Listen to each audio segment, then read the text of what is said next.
All right, let's go. Do Thanks it. everyone for joining us. We've put together a bit of content around winning better customers. And, you know, the last year and a half, I've been doing quite a bit of learning around customer journeys. And that was recommended to me by a couple of my mentors in the software business around, you know, really understanding the customer journey. And it's a lot of work. It's a very arduous task. If you go online and Google customer journeys, you're going to find that there's a lot of opinions out there. And what I also found in it is you can get those opinions, but I did have one person in a class that I was going to that said the real magic happens when you sit down with the teams and you start mapping the journey, like with the people that are actually working with the customers, and not just sitting in a boardroom or inside a spreadsheet and trying to figure it out, like actual people working with the clients. And that was a big eye opener for us as an organization, because some of the things that we thought while sitting in a boardroom or in a spreadsheet weren't actually what customers were saying to us. And you know that in our business model, we got a couple of different customers that we're concerned about. We have you as the channel partner and the reseller. You're very important customers to us. And then we have your customers, because the platform that they're interacting with is the technology that we're building to help you interact with those customers. So there's two customer journeys there. And what we found was it's important to be considering the right message to the right audience at the right time. And over the last 10 years that I've been involved with this firm, I've worked with a lot of our partners, either large or small. And what I found is there's industries that are transitioning from a horizontal approach, meaning they sell something to everybody. And we're seeing this emergence of more of a vertical or a niche approach, because you can't be all things to all people. Now, the base components of what might be offered to those different customers are similar, but the way that they're interacting, and Mark mentioned it in his presentation, thinking about the buyer, the way they're interacting means you have to have that right message to the right audience at the right time. And when we were mapping out the customer journey stages, it was interesting to see the different interactions, because some people in our organization were like, well, that's not my pipeline stages. And we're like, that's exactly right, because it's not your pipeline. Ian, I see him on the call today. It wasn't Ian that said that, but salespeople have pipelines to build process around working with the customer as they're on their journey, but the customer journey is the customer journey. And we need to be thinking about how we're going to use technology to help that customer as they move through their journey. And I've got the word here, nudging them. When a buyer enters into qualification and they might be thinking about whether they need to buy a product or service, maybe there's some things we can do to nudge them into that stage where they start thinking about it. And long before we ever sit across from them, because we're seeing some interesting data around customers wanting to learn themselves before they ever interact with one of us. And that is a sales professional. And you heard from our panel, and I agree 1,000% on this. Business owners don't trust marketers. And that's because marketers like myself, and those of us that have been calling on those customers for a long time, and I was in the media business, I make no bones about it. I was one of 20 people lying to the customer.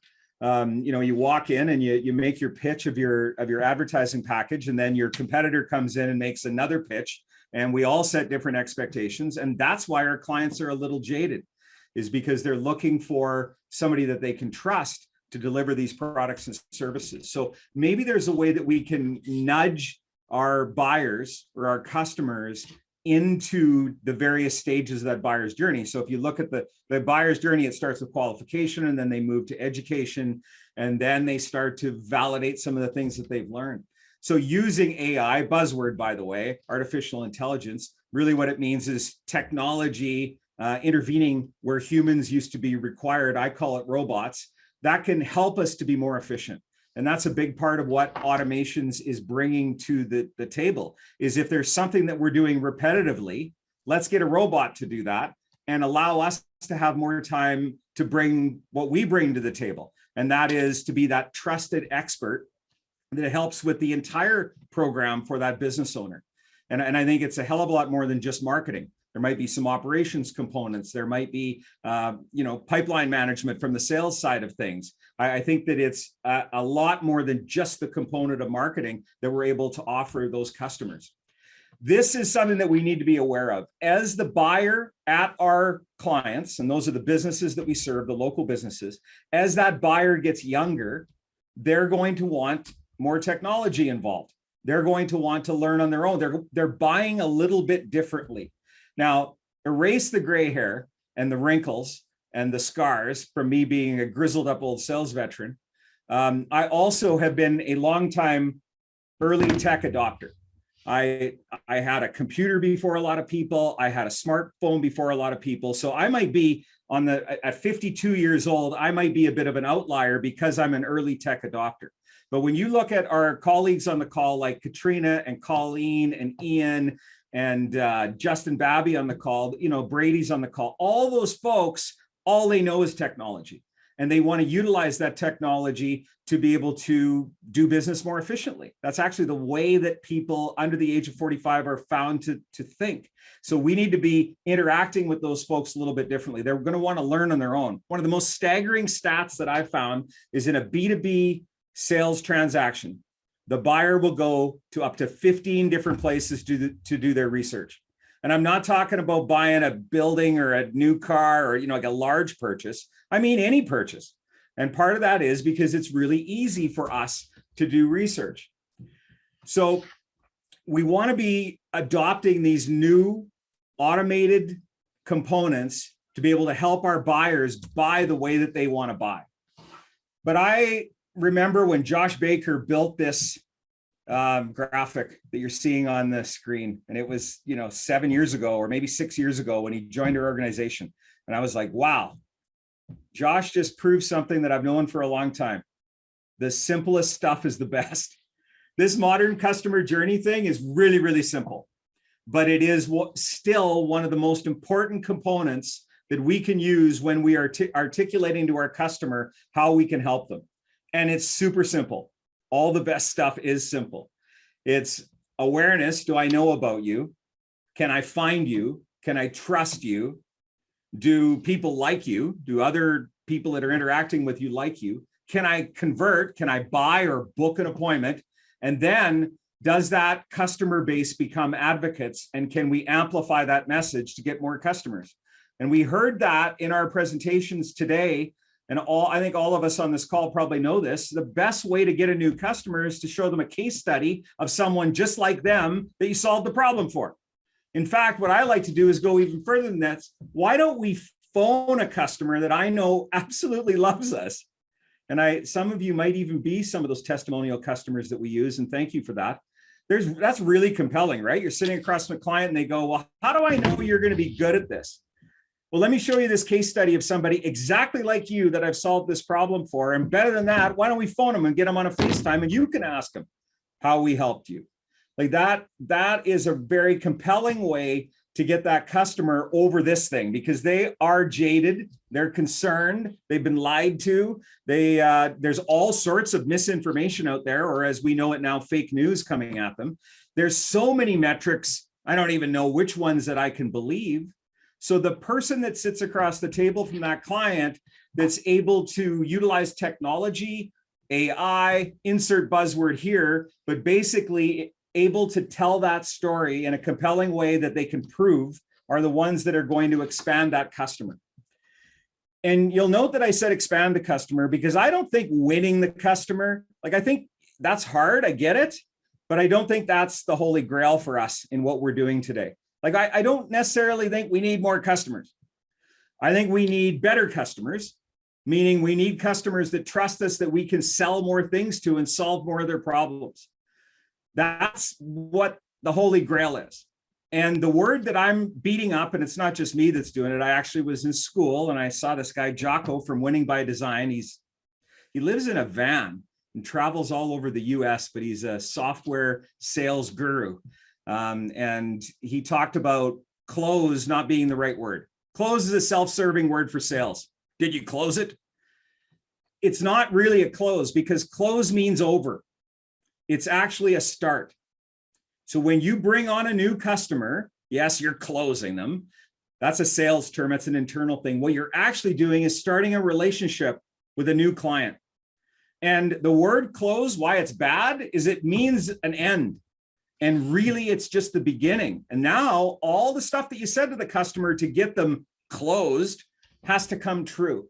And that's where things start to go off the rails. And that's what we're talking about when we say it's not about winning more customers, it's about winning better customers, customers that are a true fit. You've heard from some of our panelists where they're like, we increase the amount that we're charging to clients to make sure that we're getting the right ones.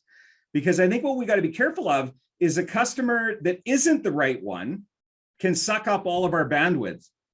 Our CEO, Brendan King, has a great line. Might not be his, he might have stole it from somebody, but let's attribute it to Brendan.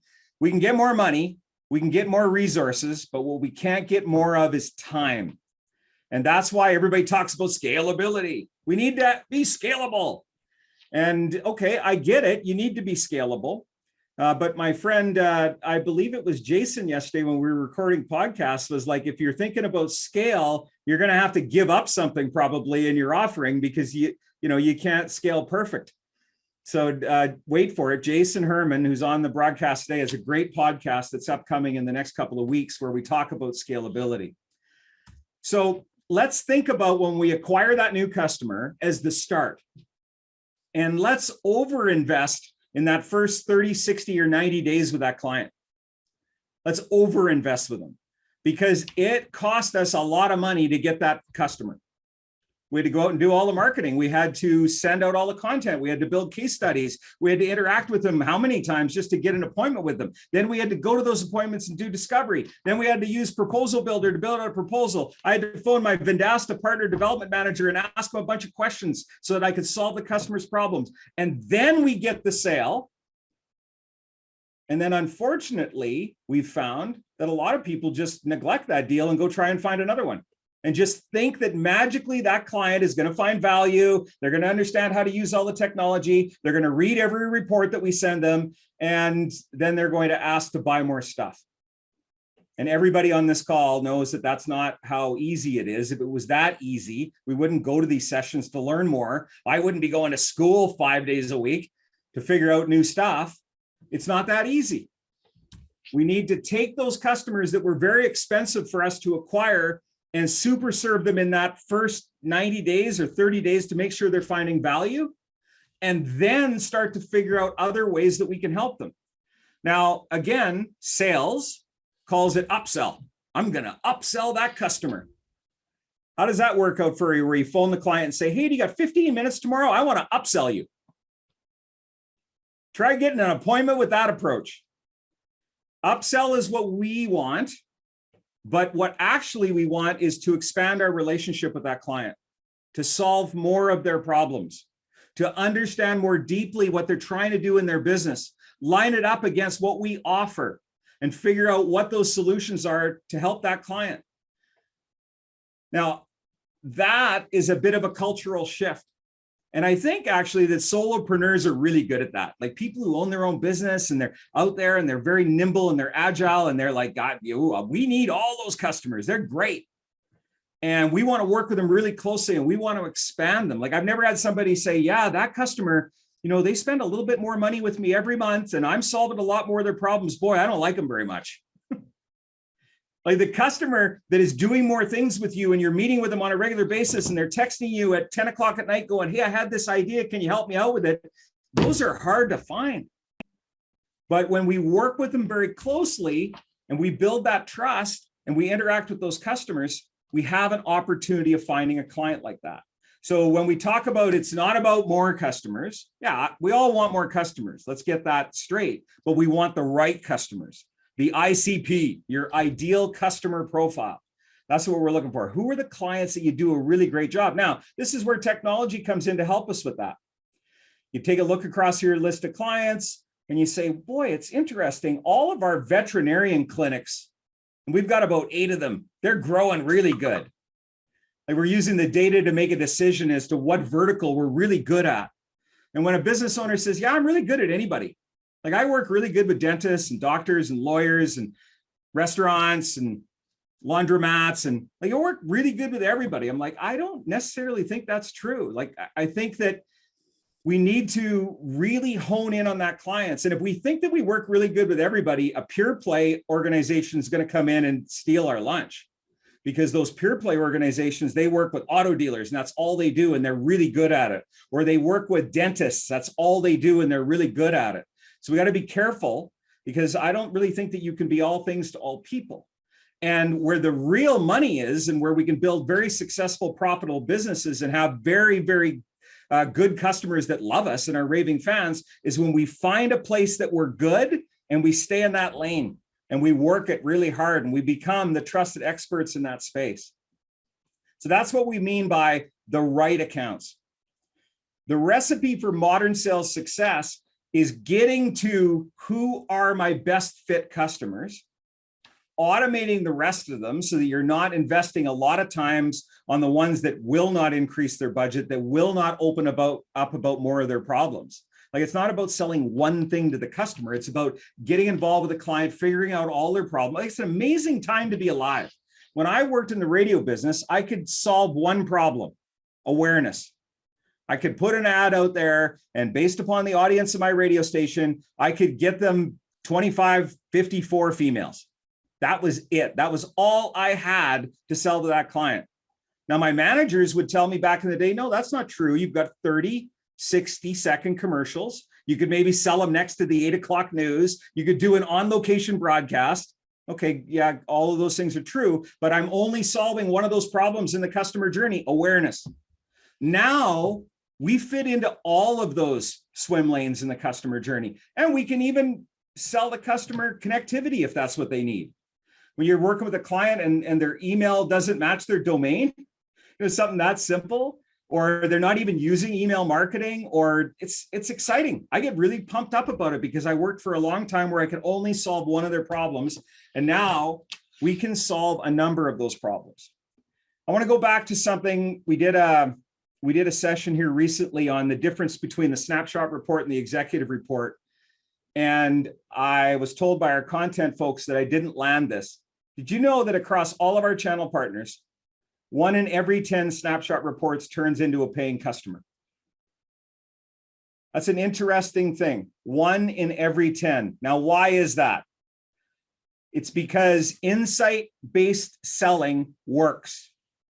What I mean by that is walking in with a one-sheeter and saying, here's my stuff, would you like to buy, is old school. Like, that is, might as well be in the 70s again, or the 80s. That's, you want to buy a watch? What customers are looking for is someone that comes in with some insights, where they've done some research and they're able to speak to them about challenges that they're having and do proper discovery with that customer. The best way to do discovery is to offer some insights and say how, to use the data to try and figure out where the customer is. So to come in and say, hey, I noticed that there's some issues with your online presence.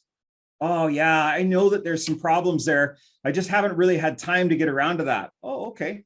So who in your marketing department would be involved in that? Well, I don't really have a marketing department. I do have somebody that posts on my Instagram though.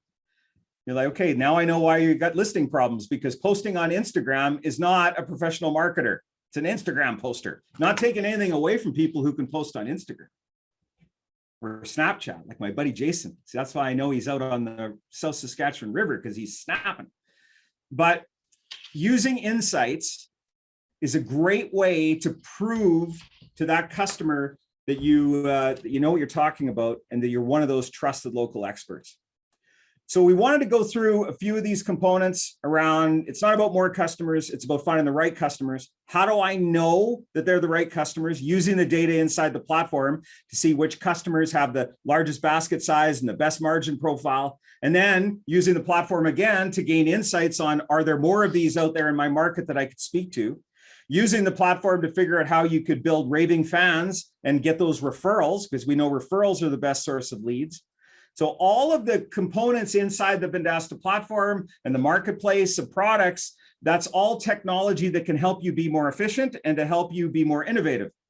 And by having that innovation, now you can start to work with the right customers and to expand those, start more of them first off. So start more of the right customers, expand more of those relationships so that they're more profitable for you as an organization and actually delivering better results for the client. And then figuring out how you go find more of those so you can continue to grow your organization, and then ultimately start thinking about how you can scale that. And where scale comes in is when you figure out your ideal customer profile. Then do we find more of those customer profiles and keep our margin profile and keep our business in good standing? So I hope that was valuable. We're going to open it up for some questions now, but I do think we have an offer here. So Colleen, do you want to walk through the offering that we have for our guests that are up on the screen here? I would love to. So exclusive offer for attendees, get 500 free snapshot reports to supercharge your email campaigns. Brandon has shared the link in the chat. Everyone can see that. I'm going to scroll back up. And I saw some questions being asked, so let me find them. One thing, yes, this is recorded. Yes, we'll be sharing it. We'll have George's slides as well. We'll share it in the community. Watch out for the notifications. Here is a link. Oh, that's the wrong link. Here is the link to the community, so you can find them after. Okay. May have to go up, scroll up, scroll up. You all asked amazing questions. Where is it? Jason says, I'd imagine lots of attendees are amazed and inspired by the tsunami of information presented in the sessions. If someone, AKA him, was wondering, okay, what should be the next step? The next thing I do to move down the road, what would you say? And then he says, success is found in knowing the value of the next 5 minutes.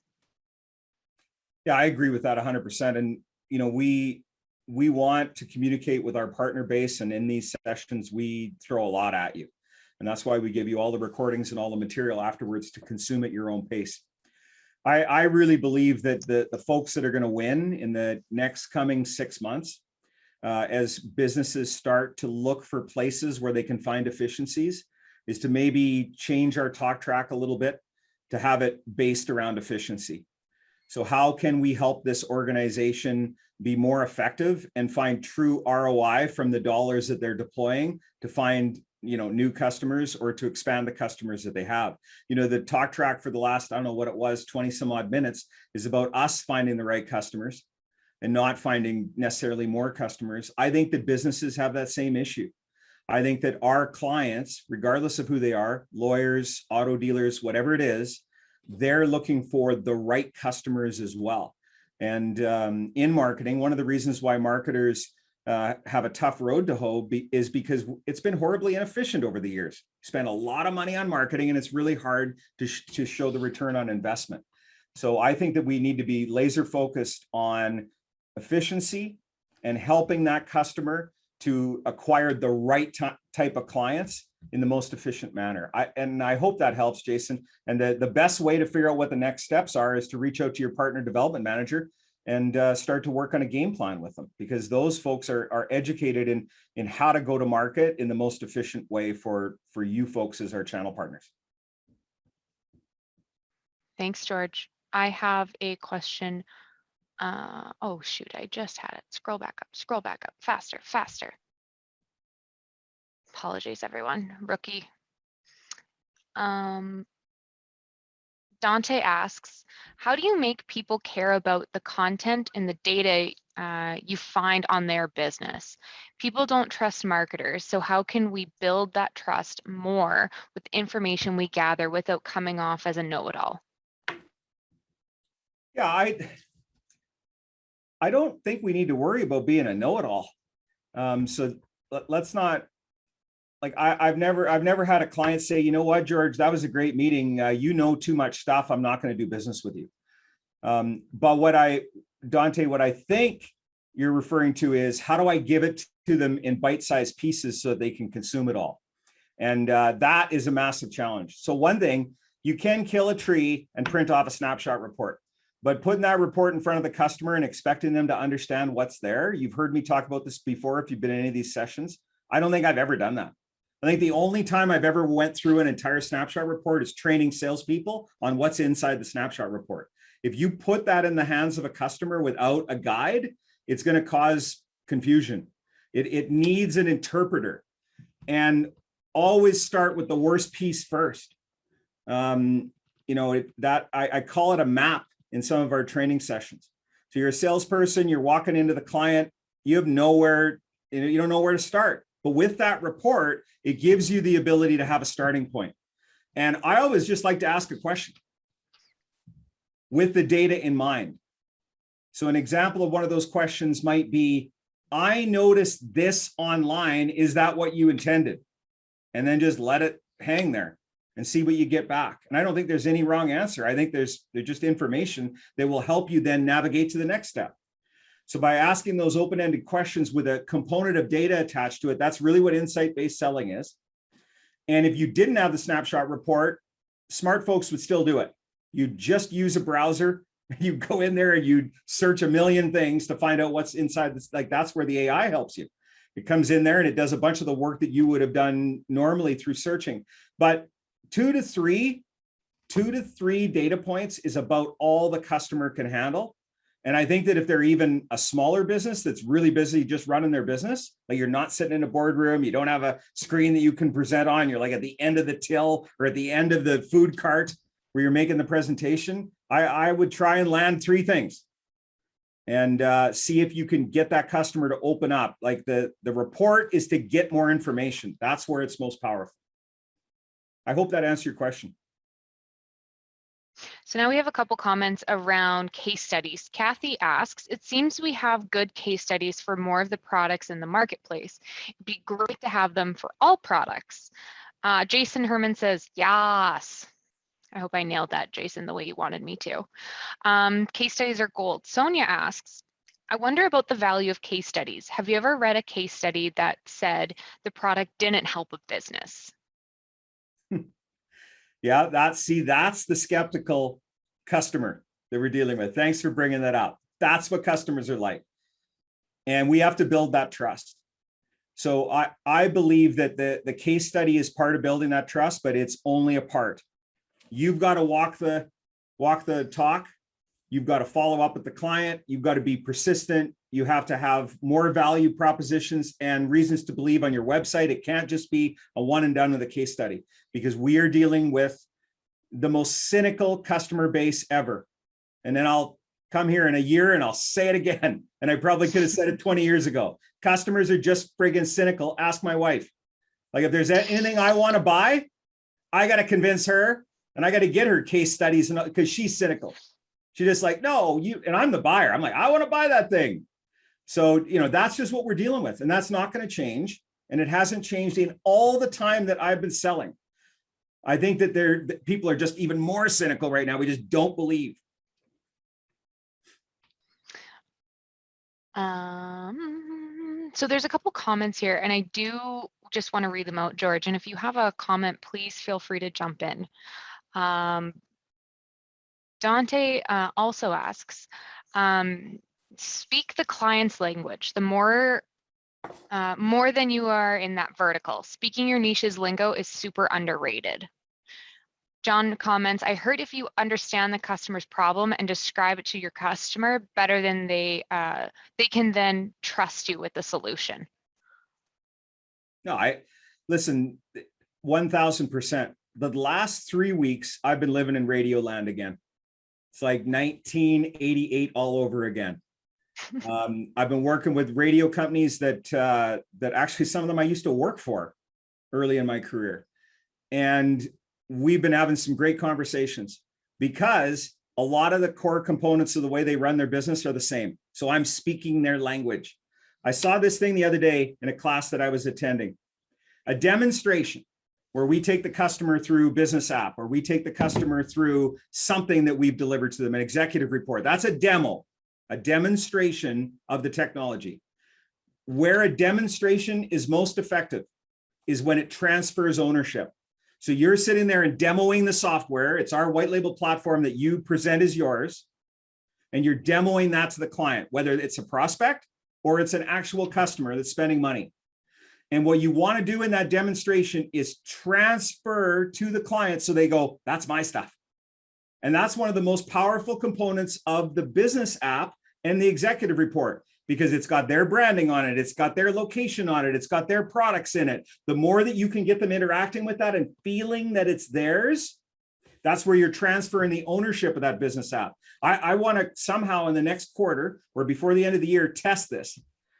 How do we get a customer to a point where they feel that that's their tool now, that they're using it? Like, that's my thing. I need to use that. Like if I brought in our people ops team led by Gene Parchewski, they would tell you that Bamboo, which is the HR system that we use, that's their tool. But it is Bamboo's tool, but they use it so much every day. It's how they run their business. That's where we need to get to. Wouldn't that be awesome? If we could get that business app and that executive report and any of the products that flow through it, whether it be fulfillment projects or whatever, they go, this is my thing. And they show it to their buddy when they're out drinking on a Friday night at the pub and they go, look what happened at my business this week. All these things are up and to the right. Woo, let's have another drink. That's when a demonstration or a presentation is the most powerful, is when it transfers that ownership from you as the provider to the user going, that's my thing.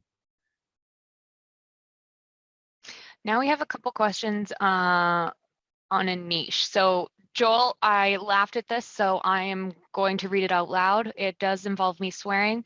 Everyone is used to that. I agree with being educated and good at an industry, but I don't agree with all eggs in a single industry. Lost my ass when the economy turned.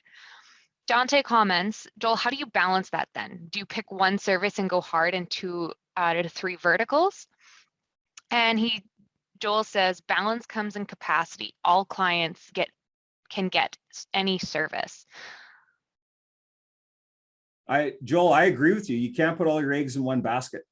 But what I'm challenging us on to think about is when we look horizontally across our client base, where are the customers that we're dealing with that we're not getting the most value out of them, right? But yet they're sucking up all our time. So the client spends $199 a month with you, but you spend more time with that client than the one that spends $5,000 with you.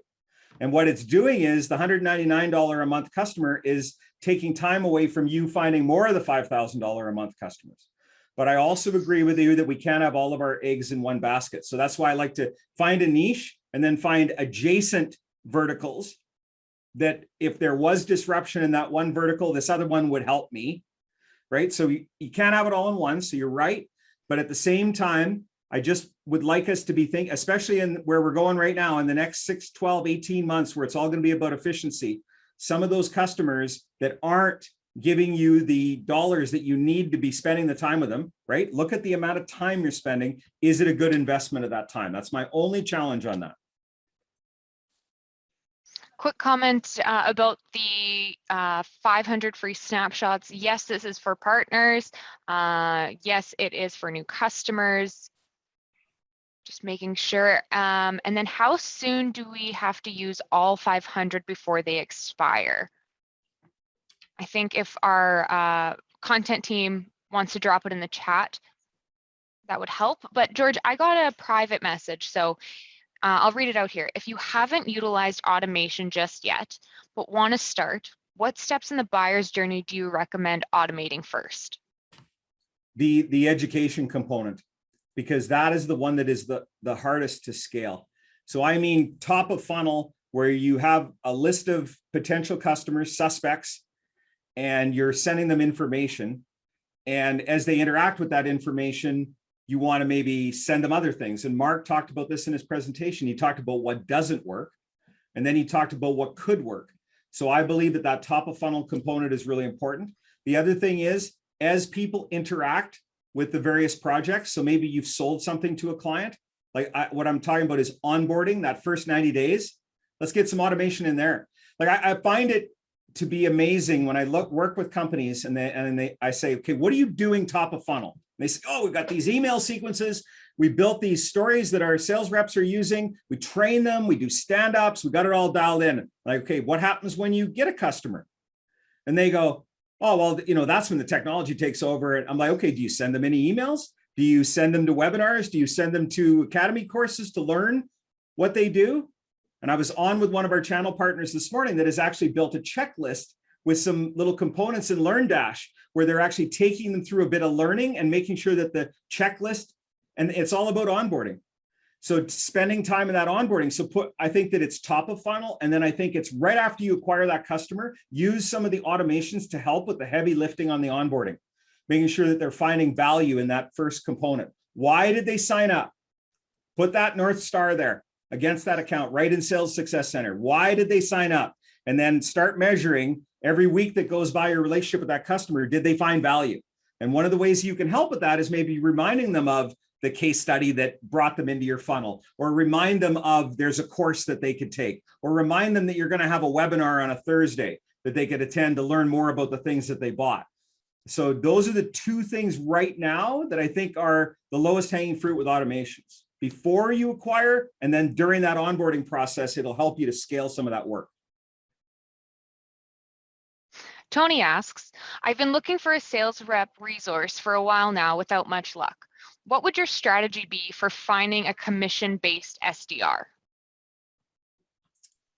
Yeah, well, I'd like to understand a little bit about what you've been doing, but here's what I would recommend.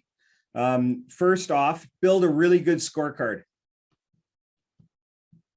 So not a job description, you're going to do a job description, but then build a really good scorecard. So what do you expect of this person? What are the things you're going to measure when you're interviewing? And what are you really looking for? And then go out to the local job boards in your community and try to find people that have an entrepreneurial mindset and are self-starters and are coachable.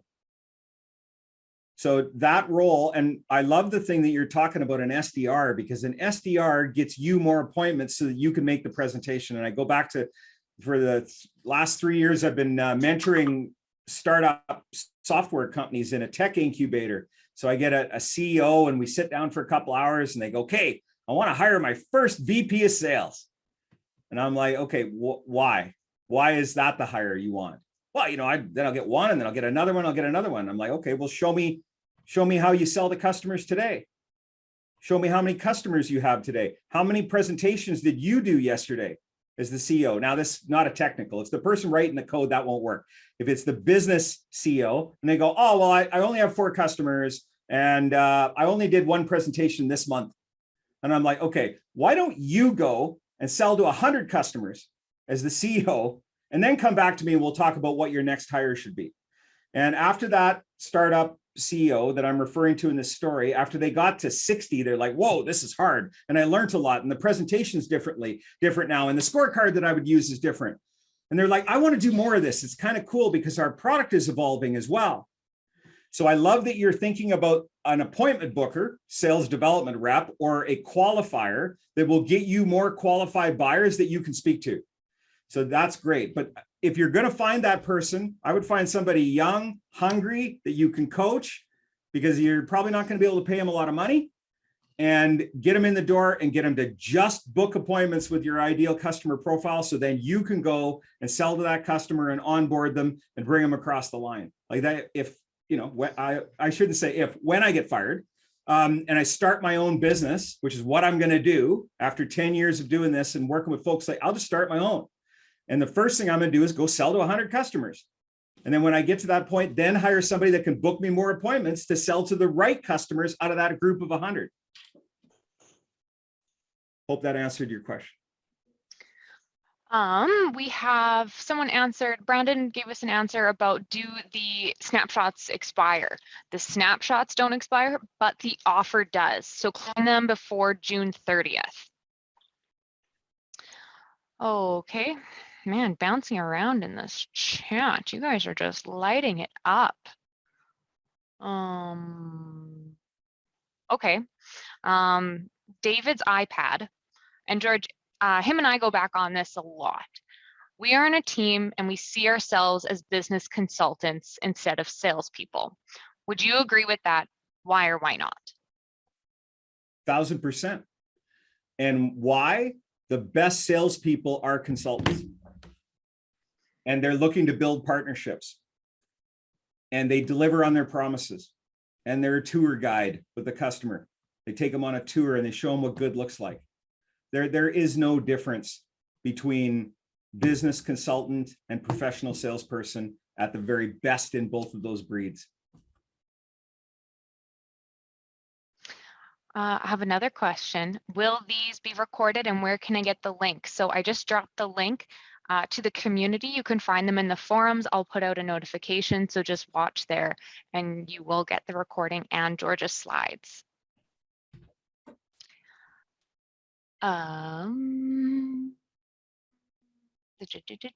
They say we're great. They love me, not so much you, George. Just kidding. They love Story you of my life. too. Serena says, how can we offer just the grades on the snapshot report and email campaigns without providing the entire report?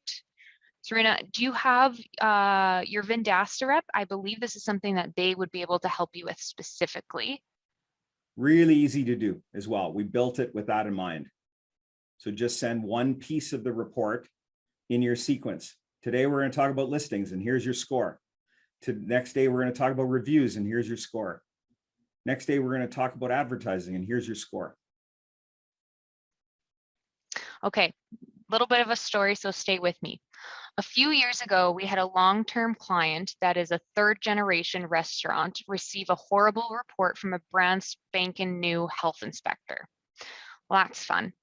He told me we were not addressing this on social media, and I said, yes, we are. Promptly created and pinned a post on Facebook that we monitored and updated and kept customers and others apprised for months, handling a whopping 27,000 comments. Needless to say, it was the path to take. Ultimately, after multi-thousands of dollars expanded by my client, the inspector who did this to a few restaurants was able to post the new really super report.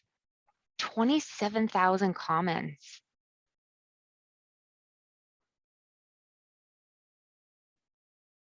Is that a question or a statement? No, it's a statement.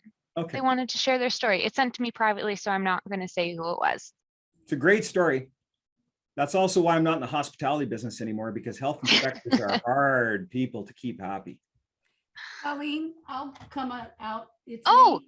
it's And Julie. I sent it to you privately because I didn't want to get it lost, but it was in response to your super customer service question. Oh, And crisis communications is a very tense business, and that was a really tense time. Took a lot of time, and it was just, you know, above and beyond sort of the call, and something that, you know, people don't realize how that can seriously damage a business. So thank you, Julie. Mr. Jason, these automations are a game changer for us. One-man band agencies. Does Vendasta have plans to add some automations to the onboarding process? Onboarding clients as a sales-driven person is very unnatural and overwhelming with the assets and logins that need to be collected. Yeah, as I was just speaking about that, Jason, I think that's one of the biggest components that automations can help on is during that onboarding process. And you heard John, who is the automation czar here at Vendasta.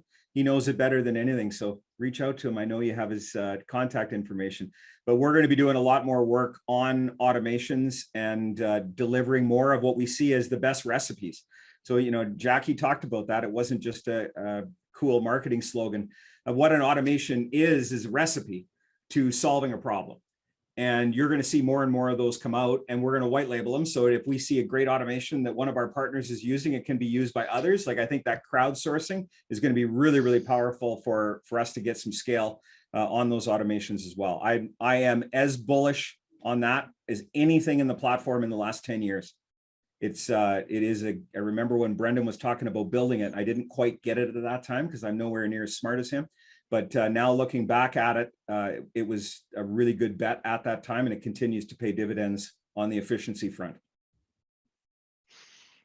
Todd Peterson asks, strong stuff, George and Colleen. I know you just forgot to say my name, Todd. It's okay.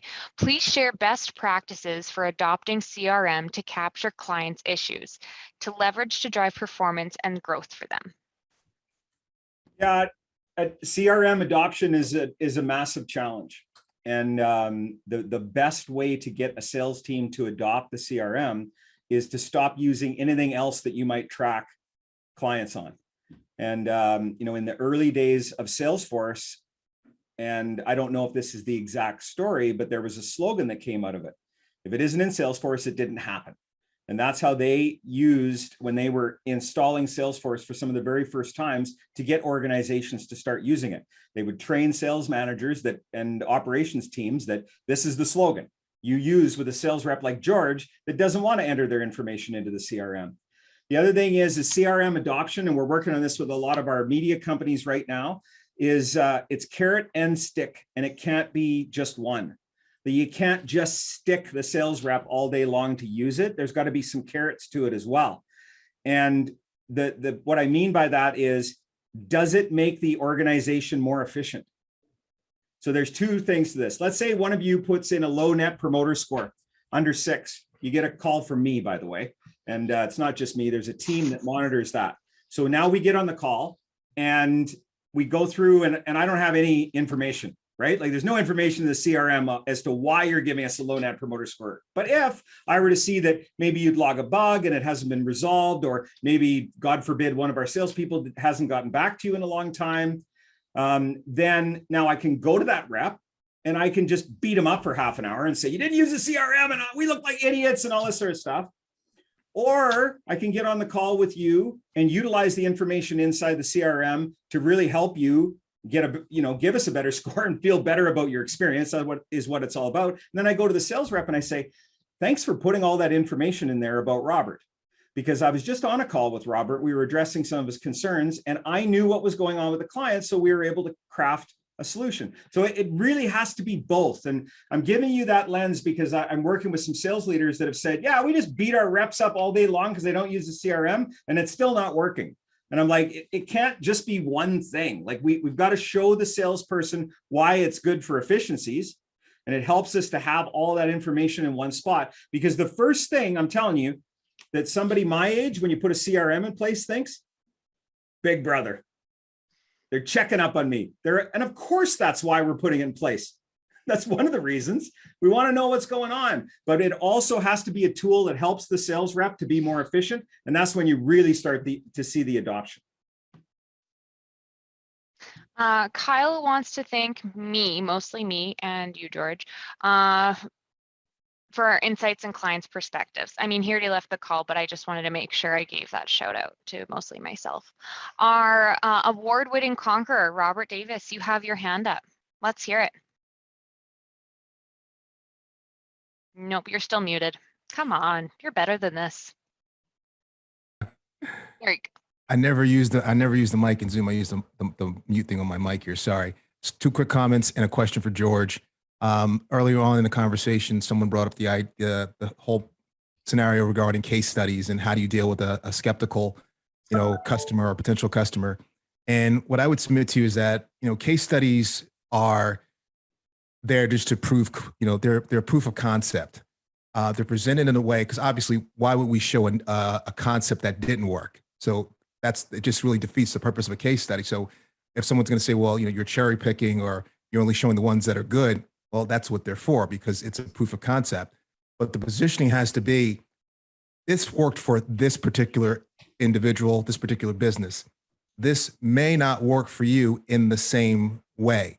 Just like in financial services, past performance is not indicative of future results. Your advisor will always say that to you. I can show you what my performance has been. That's not going to apply to you going forward. So in positioning case studies, it's more about backing up your concepts, your strategies, your narrative behind what it is that you do and how well you do it. And here's some examples. And that should help diffuse anyone coming back with, well, show me something that's not working. It just goes against logic in that respect. The second thing that I would just mention is that, excuse me, and this is the question I have for you, George.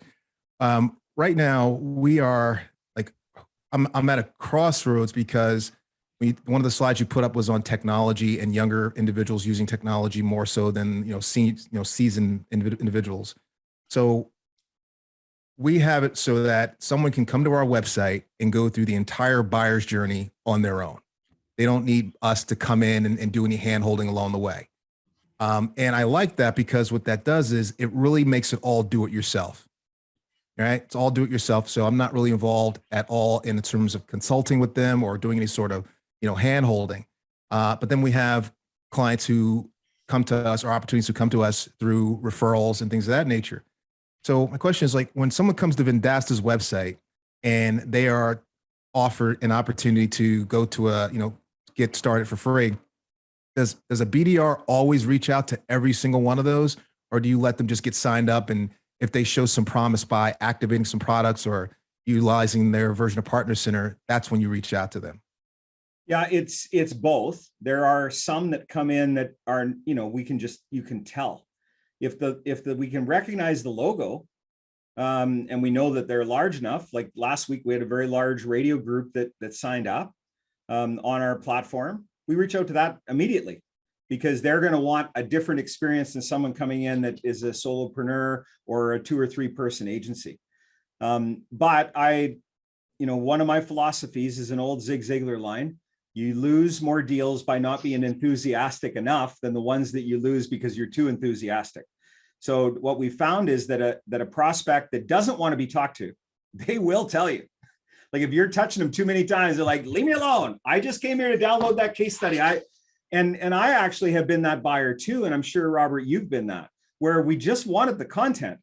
I didn't want to sign up for Gong, but they got great content. So I wanted the piece of content. So that's where in our marketing automation, we're thinking about scoring the lead so that if they touch 2 or 3 or 4 pieces of content, like what is the measurement?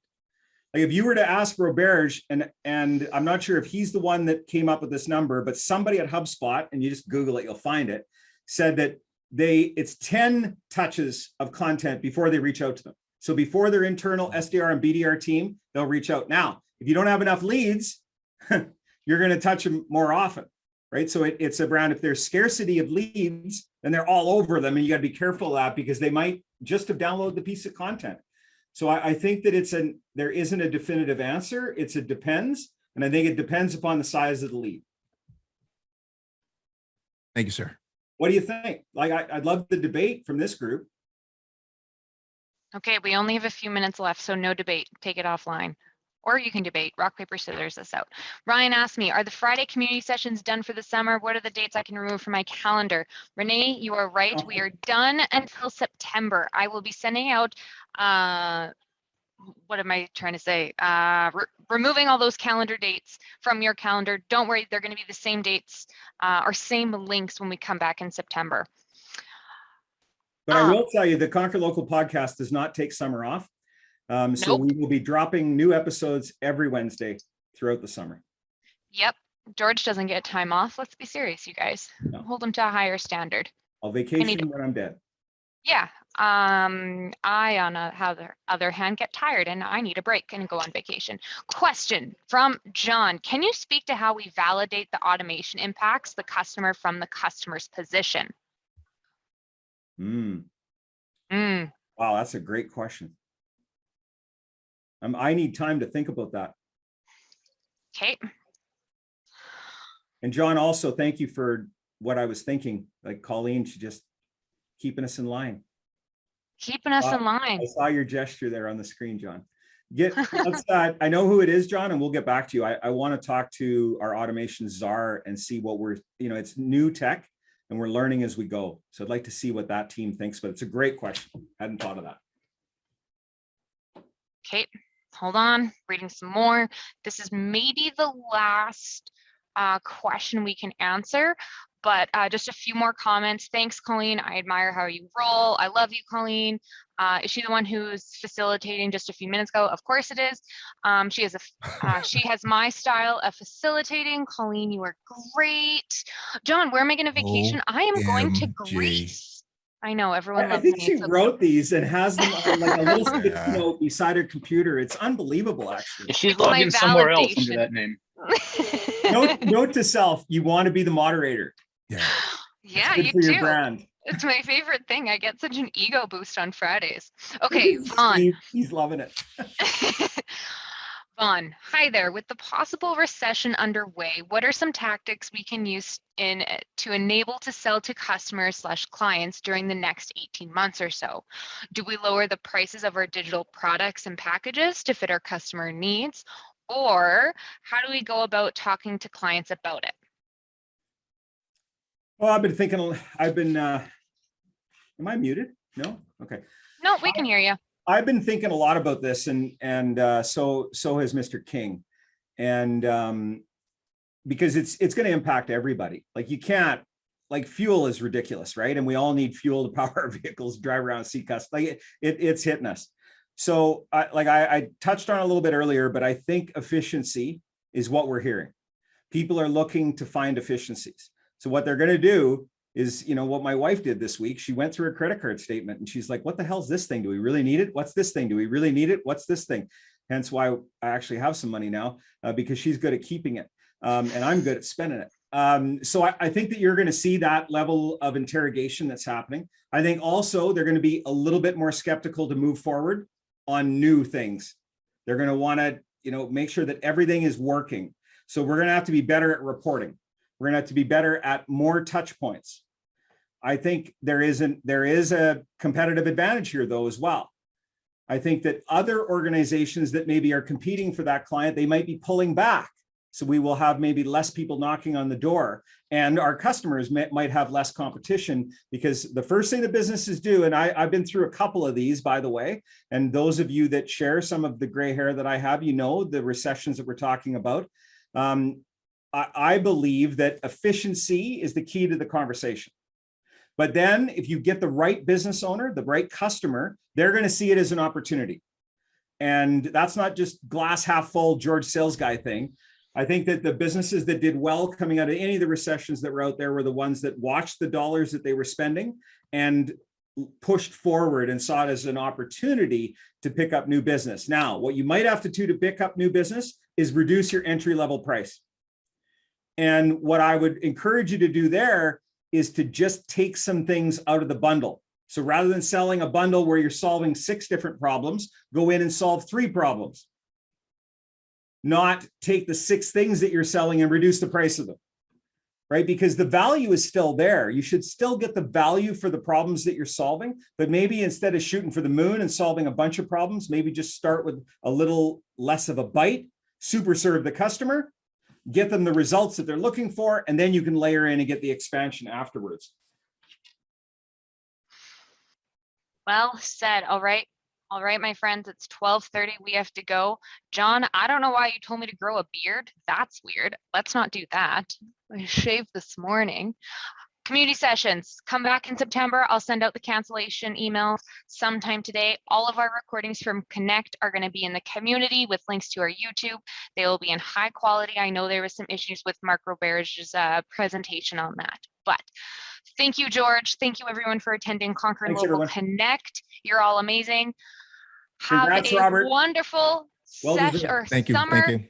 Robert Davis, thank you. You are a queen. Everyone, stay safe and have fun. See ya. Have a great summer, everyone. I'll see you when I see you.